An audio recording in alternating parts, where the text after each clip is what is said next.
Before the Americans became involved in World War II, the war had already been raging on for quite a while in Europe. As Hitler became stronger, the European nations continued to be weakened, yet the United States refused to become involved. A harsh war raged in Europe between the Allies and Germany. This included the war between the USSR and the Germans. The Americans had remained uninvolved in the war, except for lending supplies to the countries they considered vital. Meanwhile, the Japanese began working on their plans of conquering Southeast Asia. The Japanese were even interested in the American-controlled Philippine Islands and Guam. This resulted in President Roosevelt cutting off the oil shipments to Japan. The American interference angered the Japanese, and they soon planned out an attack on the United States. The Japanese naval strategist Isoroku Yamamoto considered the U.S. fleet in Hawaii a threat, so he called for an attack on Pearl Harbor. On December 7, 1941, the Americans encrypted a secret message of the Japanese that made them aware of the attack.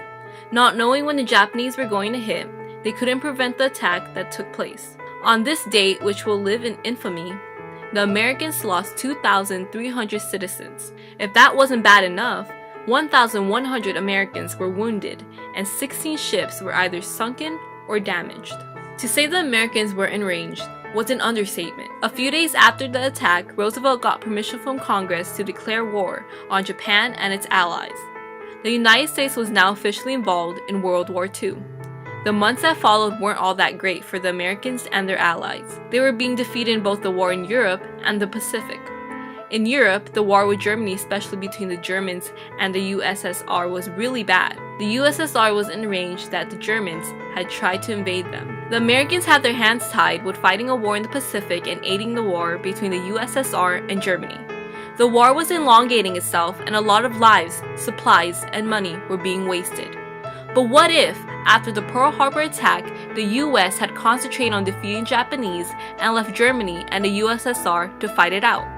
The outcome of World War II would have been completely different. The war would have been a complete different story, since the US would have defeated the Japanese much faster.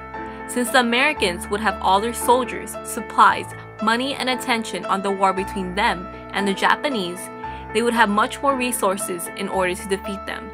During a war, it's vital to have lots and lots of resources. Since a great part of America's resources were being sent to a war in Europe, they did not have all the supplies they should have had in order to defeat the Japanese really quickly. Besides the fact that the United States would have defeated the Japanese much quicker, another possible outcome would have been that the Americans would not have to drop the atomic bomb on the Japanese in order to end a war with them. Since the United States would have weakened the Japanese with their other supplies that were tied up in Europe, they would have not needed to end an elongating war with a nuclear bomb, since the Japanese would have surrendered much sooner. If the United States would have focused on defeating the Japanese, they could have probably avoided the Japanese from taking over many of the American and British colonies in the Pacific. This would have happened since the United States would have had much more resources to fight the Japanese. They would have weakened the Japanese so much to the point that they would no longer be able to have the power to conquer. After having defeated the Japanese so quickly, the Americans would then have gone and helped settle the situation in Europe. With the help of the Americans, the Allies, which includes the USSR, would have defeated the Germans and the other Axis power much quicker, since they no longer had to fight the war in two separate theaters. It seems like if the United States would have focused on defeating the Japanese instead of trying to fight the Germans and the Japanese at the same time, the outcome for them would have been much more positive. Not only would the war have been fought much faster, but the need to drop the atomic bomb would have been unnecessary. It's clear that history would have gone down much differently if the United States would have made a different choice when it came to how they were going to deal with the Japanese.